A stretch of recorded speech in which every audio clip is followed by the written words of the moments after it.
السلام عليكم ورحمة الله وبركاته. اليوم جبت لكم وصفة الحامي أو الكرنتيكا، وصفة ناجحة 100%. ما نحتاج فيها لا بيض ولا حليب، وطريقة التحضير سهلة جدا.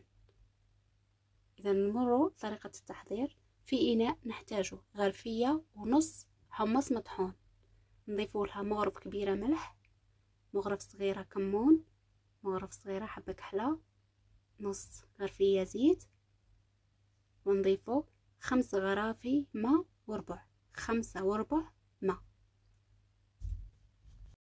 بعد ما نضيفه كامل الماء نخلطوا المكونات ملعقة ولا بالفوي حتى اللي يتجانسوا المكونات. كي يتجانسوا نتبعوا هذه الطريقة في الخلط، اللي هي نجيبوا إناء ونبداو نفرغوا فيه هذا الخليط، نكرروا هذه العملية حتى اللي نشوفوا الخليط جا فيه هذاك الزبد من الفوق. يعني هنا ما خلطوا لا بخلاط كهربائي لا والو، فقط نتابعوا هذه الطريقة. من بعد مباشرة نحطوه في الصينية اللي كنا درنا فيه الزيت من قبل، ونديروه مباشرة في الفرن اللي يكون ساخن من قبل أكيد. وهذا هو الشكل النهائي نتاعه، شكله رائع، وكذلك المذاق نتاعه رائع جدا.